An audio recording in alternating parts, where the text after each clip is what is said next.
नमस्कार दोस्तों, हिंदी पाठों की श्रृंखला में क्लास 9th स्पर्श नामक पाठ्य पुस्तक से सियाराम शरण गुप्त जी का एक पाठ है, एक फूल की चाह, जिसमें कि हम जानेंगे कि इसका के उद्देश्य क्या है, इसका महत्व क्या है। और सबसे पहले चलते हैं कवि सियाराम शरण गुप्त जी के बारे में। तो इनका जो जीवन काल है 1895 ईस्वी से लेकर के 1963 ईस्वी तक, तो 1895 से लेकर के 1963 तक इनका जीवन काल रहा। सियाराम शरण गुप्त जी का जो जन्म है झांसी के चिरगांव, झांसी का जो चिरगांव नामक स्थान है वहाँ पर सन 1895 ईस्वी में हुआ था। राष्ट्रकवि मैथिली शरण गुप्त अर्थात राष्ट्रकवि मैथिली शरण गुप्त इनके बड़े भाई थे। सियाराम शरण गुप्त जी के बड़े भाई थे राष्ट्रकवि मैथिली शरण गुप्त जी जो थे। गुप्त जी के पिता भी कविताएं लिखते थे, इस कारण परिवार में इन्हें कविता के संस्कार स्वतः अर्थात अपने आप ही प्राप्त हुए। गुप्त जी महात्मा गांधी और विनोबा भावे के विचारों के अनुयायी थे। इनका संकेत इनकी रचनाओं में भी मिलता है। गुप्त जी की रचनाओं का प्रमुख गुण है कथात्मकता। इन्होंने सामाजिक कुरीतियों पर करारी चोट की है, अर्थात अपने कथनों के माध्यम से समाज की जो कुरीति हैं उन पर करारी चोट की, देश की ज्वलंत घटनाओं और समस्याओं का जीवंत चित्र इन्होंने प्रस्तुत किया। इनके काव्य की पृष्ठभूमि अतीत हो या वर्तमान, उनमें आधुनिक मानवता की करुणा, यातना और द्वंद्व समन्वित रूप में उभरा है। सियाराम शरण गुप्त की जो प्रमुख कृतियाँ हैं मौर्य विजय, आर्द्रा, पाथे, मृण्मयी, उन्मुक्त, आत्मोत्सर्ग, दूर बादल और नकुल। तो एक फूल की चाह गुप्त जी की एक लंबी और प्रसिद्ध कविता है। तो प्रस्तुत पाठ उसी कविता का एक अंश मात्र है। पूरी कविता छुआछूत की समस्या पर केंद्रित है, अर्थात जो समाज में जो कुरीति प्रचलित है छुआछूत की, उस समस्या पर केंद्रित है। एक मरणासन अछूत कन्या के मन में यह चाह उठी कि काश देवी के चरणों में अर्पित किया हुआ एक फूल लाकर कोई उसे दे देता। तो कन्या के पिता ने बेटी की मनोकामना पूरी करने का बीड़ा उठाया। वह देवी के मंदिर में जा पहुंचा, देवी की आराधना भी की, पर उसके बाद वह देवी के भक्तों की नज़र में खटकने लगा। मानव मात्र को एक समान मानने की नसीहत देने वाली देवी के सवर्ण भक्तों ने उस विवश, लाचार और आकांक्षी मगर अछूत पिता के साथ कैसा सलूक किया। क्या वह अपनी बेटी को फूल लाकर दे सका? तो यह कविता उसी का मार्मिक अंश हमको बताएगी।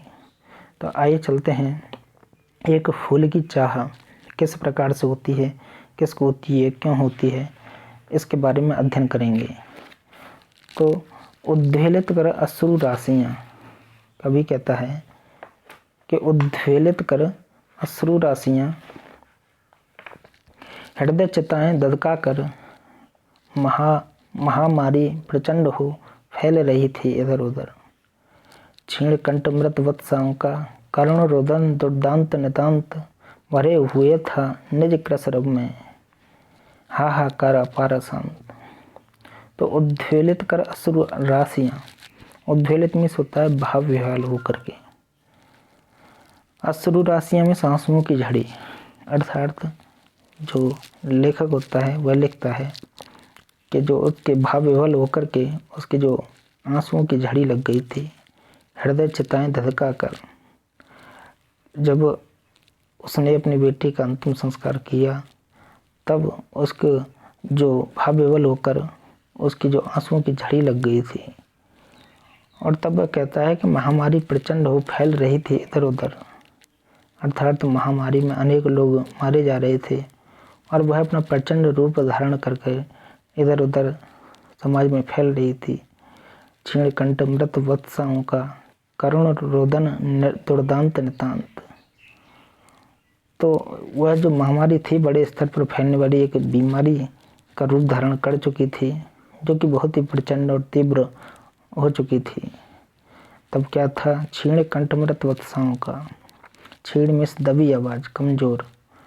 तो मृत वत्सा में होता है जिस माँ की संतान मर गई हो। तो ऐसी उसकी जो बेटी थी, जिस माँ की संतान मर चुकी हो, उसकी जो आवाज़ थी, कमज़ोर आवाज़, करुण रुदन दुर्दांत नितांत, तो उसका जो रोना था वह बहुत ही हृदय विदारक, या जिसे दबाना या बस में करना उसके लिए कठिन था, उससे भरे हुए था निज के सरब में।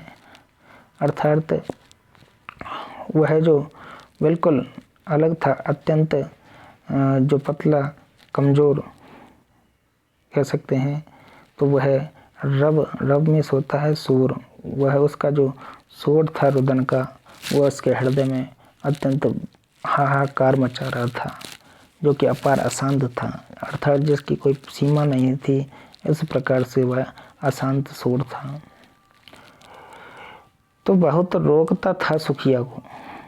तो एक पिता अपनी पुत्री के बारे में, जो कि उसकी पुत्री जो है मर चुकी है, मृत है, उसके बारे में कहता है कि बहुत रोकता था सुखिया को, न जा खेलने को बाहर।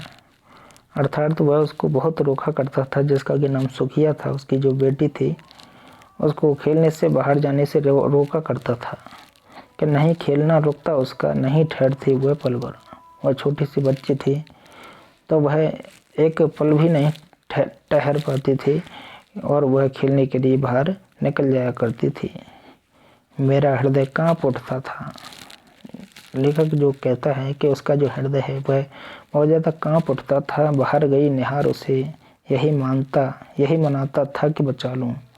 अर्थात जब वह बाहर गई तो महामारी ने उसको घेर लिया था, और जब वह बाहर गई तो वह उसे निहार रहा था, देख रहा था, और वह यही मानता था कि जब वह बाहर गई तो उसने उसे उस बीमारी से बचाया क्यों नहीं, उस महामारी से बचाया क्यों नहीं।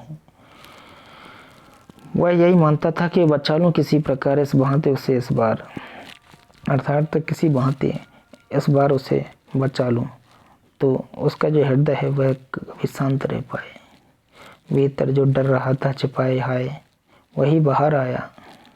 अंदर से उसको जो डर था, अंत में वही उसके सामने आया कि एक दिवस सुखिया के तन को ताप तप्त मैंने पाया। एक दिन ऐसा आया कि जो सुखिया थी उसको बहुत ज़्यादा बुखार आया और ज्वर में बेहाल हो बोली वह, क्या जानूँ किस डर से डर। और तब बुखार में बेहाल होकर के क्या है, दुखी होकर के, बेचैन होकर के वह बोली, क्या जानूँ किस डर से डर। अर्थात तो उसको तो पता ही नहीं था कि डर क्या होता है। तो वह क्या जानने कि डर क्या होता है, कि मुझको देवी के प्रसाद का एक फूल ही दो लाकर। तब ऐसी स्थिति में उसने मुझसे एक देवी का एक प्रसाद के रूप में एक फूल मांगा कि मुझको वह फूल ही ला करके दे दो। क्रमशः कंठ क्षीण हो गया। तो आगे जो कंठ था उसके जो पिता का, वह क्षीण हो आया, कमज़ोर हो आया, शिथिल हुए अवयव सारे, उसके जो अंग थे सारे शिथिल हो गए, कमज़ोर हो गए, ढीले पड़ गए, और बैठा था नव उपाय की चिंता में मन मारे। अर्थात वह इस चिंता में बैठ गया कि वह उसके लिए एक फूल भी न दे पाया। जान सका न प्रभात सजग से, हुई अलस कब दोपहरी, और वह यह भी नहीं जान सका कि सुबह से कब दोपहर हो गई। स्वर्ण घरों में कब रब डूबा, कब आई संध्या घेरी, और उसको तनिक भी यह भी पता नहीं चला कि कब सोने जैसी दोपहरी थी, कब एक घने काले बादलों में बदल गई। अर्थात कभी जो रवि था, जो कि तपता हुआ दिन था, वह किस प्रकार से एक संध्या के रूप में, संध्या उसके जीवन में कब आ गई, कब समा गई, उसको पता ही नहीं चला। सभी ओर दिखलाई दी बस अंधकार की छाया, उसे सभी जगह क्या अंधकार ही अंधकार दिखाई देने लगा।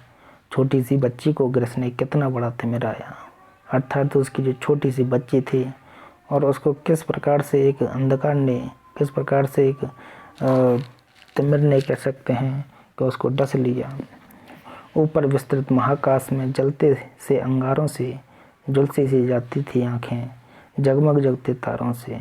उसको ऐसा लगता था कि जैसे विशाल जो कि विस्तीर्ण फैला हुआ है महाकाश, हम बड़े आकाश में, और ऐसा लगता है कि जैसे जलते अंगारों से वह जलती सी जाती उसकी आंखें हो रही थीं, लेकिन जगमग जगमग तारों से। लेकिन उसके जो आकाश रूपी तारे थे वह देख रहा था, जो सुस्थिर हो नहीं बैठती थी क्षण भर। अर्थात वह देख रहा था कि कैसे जो उसकी बिटिया थी क्षण भर भी नहीं बैठा करती थी, और जिस प्रकार से जो आकाश में तारे होते हैं वो टिमटिमाते रहते हैं, उसी प्रकार से वह उसकी जो पुत्री थी वह इधर उधर उसको नज़र आ रही थी। नहीं बैठती थी क्षण भर, हाय वही चुपचाप पड़ी थी अटल शांति सी धारण कर। सुनना वही चाहता था कि मैं उससे स्वयं ही उकसाकर मुझको देवी के प्रसाद का एक फूल ही धोला कर। अर्थात तो वह वहीं पर चुपचाप पड़ी हुई थी, अटल थी, शांत थी, और वह उससे एक देवी के प्रसाद के रूप में एक फूल के लिए उसे उकसाना चाहती थी। अर्थात जो उसके पिता से वह कह रही थी कि वह उसको एक फूल ही ला करके दे। ऊंचे शैल शिखर के ऊपर मंदिर था विस्तीर्ण विशाल, स्वर्ण कलश सरसिज विहसित थे, पाकर समुदित रवि कर जाल।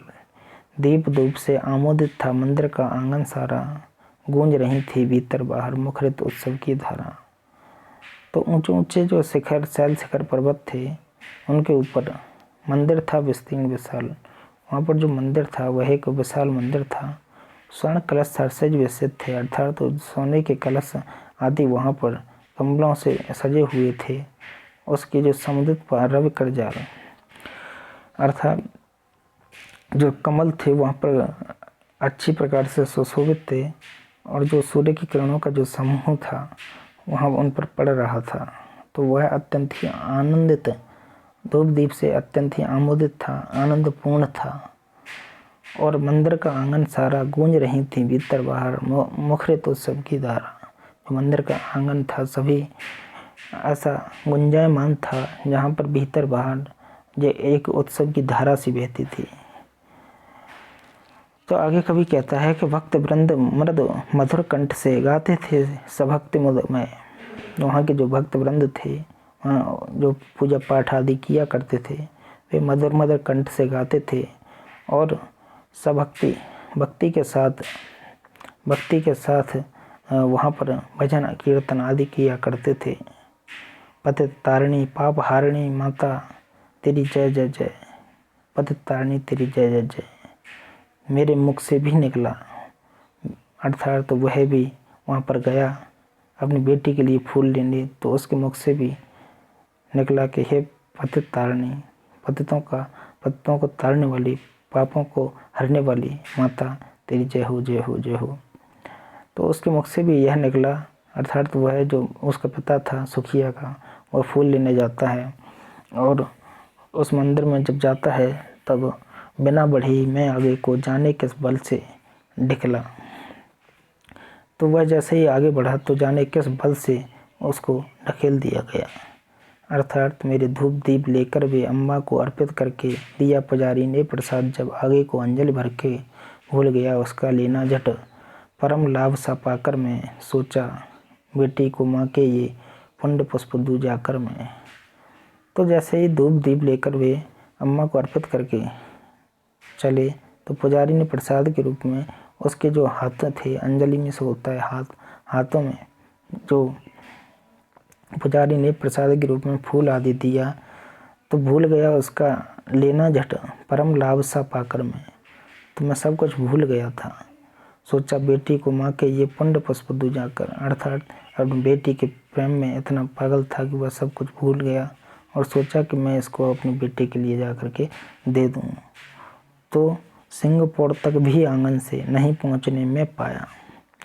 तो मैं क्या सिंहपुर मीन्स होता है मंदिर का जो मुख्य द्वार होता है, वहाँ तक भी आंगन से मैं वहाँ तक नहीं पहुँच पाया। सहसा यह सुन पड़ा कि कैसे यह अछूत भीतर आया। जैसे ही वह बाहर आने वाला था पुष्प को लेकर के, तो वहाँ से जो अनेक भक्त थे उनकी आवाज़ आई कि कैसे यह अछूत जो था यह किस प्रकार से भीतर आया, अर्थात यहाँ कैसे आया मंदिर में। पकड़ो देखो भाग न जावे, और इसको पकड़ो यह भाग कर कहीं न जाए। बना धूर्त यह है कैसा, कि यह इतना धूर्त कैसे हो सकता है, इतना चालाक कैसे हो सकता है कि यह मंदिर में आकर के प्रवेश कर गया। साफ स्वच्छ परिधान किए हैं भले मानसों के जैसा, अर्थात इसने साफ स्वच्छ परिधान कह सकते हैं कि यह साफ स्वच्छ, अर्थात हमने जो मंदिर आदि है उसको अभी भी साफ किया है, और ये भले मानसों के जैसा बन के यहाँ पर उस घुस कर के मंदिर में आया है। और इस पापी ने मंदिर में घुसकर किया अनर्थ बड़ा भारी, अर्थात इसने यहाँ मंदिर में आकर के बड़ा भारी अनर्थ कर दिया है, पाप कर दिया है, ऐसा भक्त उससे कहने लगे। कलुषित कर दी है मंदिर की चिरकालिक स्वच्छता सारी, अर्थात स्वच्छता में होती है उसकी पवित्रता। तो वे भक्त कहते हैं कि चिरकाल से, अर्थात अनेक कालों से, यह कह सकते हैं बड़े समय से बनी हुई इस मंदिर की जो पवित्रता है, इसने सभी जो पवित्रता है नष्ट कर दी है। ये क्या मेरा कलुष बड़ा है देवी की गरिमा से भी, किसी बात में मैं आगे माता की महिमा की भी। अर्थात वह जब कहता है कि देवी की गरिमा या भक्ति क्या वह किसी भी प्रकार से प्राप्त नहीं कर सकता, माता की महिमा के भी, अर्थात जो माता की महिमा जो होती है सबके लिए समान होती है, क्या मैं वह भी प्राप्त नहीं कर सकता। माँ के भक्त हुए तुम कैसे, जब भक्त जो अन्य भक्त लोग होते हैं तो वे कहते हैं कि तुम माँ के भक्त कैसे हो सकते हो, तुम तो अछूत हो, करके यह विचार खोटा, अपना विचार खोटा मत करो। माँ के सम्मुख ही माँ का तुम गौरव करते हो छोटा, अर्थात माँ के सम्मुख होकर के भी तुम माँ का गौरव छोटा करते हो। इस प्रकार से भक्त उसको ताने देने लगते हैं। कुछ ना सुना भक्तों ने झट से मुझे घेर कर पकड़ लिया। तब क्या था, भक्तों ने जो अन्य भक्त थे उन्होंने मुझे पकड़ लिया, मुझे घेर घेर कर मार मार कर मुझे मुक्के घूंसे आदि दम से नीचे गिरा दिया। तो कभी आगे कहता है कि मैंने स्वीकृत किया दंड वह, शीश झुकाकर चुप ही रहे, अर्थात मैंने वह दंड भी स्वीकार कर लिया और शीश झुकाकर मैं चुपचाप वहाँ रह गया। उस असीम अभियोग दोष का क्या उत्तर देता क्या अर्थात जिसकी कोई सीमा नहीं थी, मुझको अछूत समझ लिया गया, उस दोष को मैं क्या उत्तर देता। 7 रोज ही रहा जेल में, और यहाँ तक कि मुझे जेल में भी डलवा दिया उन्होंने, और 7 दिन तक मैं वहाँ जेल में रहा, या कि वहाँ सदियाँ बीती और मुझे ऐसा लगा जैसे वहाँ पर मैंने 7 दिन की क्या सदियाँ, अनेक सदियाँ बिता दी हूँ। अविश्रांत वर्षा करके भी आंखें तनिक नहीं ढीती। तो इस प्रकार मुझ पर जो अत्याचार या दंड होते रहे, तब भी मेरी जो आंखें थीं वे तनिक भी नहीं रीती थीं, अर्थात उनमें अभी भी उस अपनी बेटी के लिए जो प्रेम था वह झलक रहा था। दंड भोग कर जब मैं छूटा, पैर न उठते थे घर को, पीछे ठेल रहा था कोई वह जर्जर तन पंजर को। जब दंड भोग करके जेल से मैं छूटा तब मेरे पैर घर के लिए नहीं उठते थे और पीछे ठेल रहा था कोई, ऐसा लगता था जैसे मुझे कोई पीछे की ओर धकेल रहा हो। भय जर्जर, मुझे अत्यंत ही भय लग रहा था। तन पंजर को, मेरा शरीर जो है कांप रहा था। पहले किसी लेने मुझको नहीं दौड़ कर आई हुए, अर्थात जो उसकी बेटी थी वह उसको लेने नहीं आई। उलझी हुई खेल में ही अब की दी न दिखाई हुए। उसको ऐसा लगता था जैसे वह अभी भी उसकी जो बेटी है सुखिया उसके पास दौड़ करके आएगी, और उसको ऐसा भी लगता था कि वह अभी नहीं आई है तो क्या खेल में वह उलझी हुई होगी जो कि अभी मुझे दिखाई नहीं दी है। आगे कभी कहता है कि उसे देखने मरघट को ही गया दौड़ता हुआ वहाँ। जब जैसे ही उसकी जो बेटी थी उसे पता चला कि उसकी जो बेटी है अब नहीं रही, तो उसे देखने मरघट को ही वह गया दौड़ता हुआ वहाँ। तब वह मरघट के लिए यहाँ पर शमशान घाट में वह तुरंत दौड़ करके जाता है, और वहाँ मेरे परिचित बंधु प्रथम ही फूंक चुके थे उसे यहाँ, अर्थात उसके जो परिचित बंधु थे, उसके जो बंधु भाई थे उसको वहाँ जला चुके थे। तो बुझी पड़ी थी चिता वहाँ पर, छाती धधक उठी मेरी। तब एक पिता की जो छाती थी वह अत्यंत ही धधक उठी थी, अर्थात उसके दुख की कोई सीमा न रही कि हाय फूल सी कोमल बच्ची हुई राख की थी ढेरी। जो मेरी फूल सी बच्ची थी, कोमल सी जो बच्ची थी, अब वह एक डाक की ढेरी में बदल चुकी थी। अंतिम बार गोद में बेटी तुझको ले न सका मैं हा, एक फूल माँ का प्रसाद भी तुझको दे न सका मैं हा। तब वह जो पिता होता है अपने आप को बहुत ज़्यादा कोसता है कि अंतिम बार तुझे मैं गोद में नहीं उठा सका बेटी, और तुझको मैं अपनी बाहों में अपनी गोदी में भी ना ले सका, और तूने जो एक फूल जो कि माँ के प्रसाद के रूप में मांगा था वह भी मैं तुझको ना दे सका। मुझे अत्यंत यह दुख रहा। तब लेखक कहता है कि जो एक बेटी की जो इच्छाएं थीं, उसकी जो आकांक्षाएं थीं, उनको भी वह पूरी न कर सका एक पिता के रूप में। तो लेखक ने यहाँ पर अपनी बेटी का जो दुख से तृप्त होकर के जो शब्दों के उद्गार फूटे हैं उनका यहाँ पर चित्रण किया है। आई होप दोस्तों आपकी समझ में यह पार्ट आया होगा। सो गाइस, चैनल को सब्सक्राइब करें, शेयर करें एंड लाइक करें। धन्यवाद।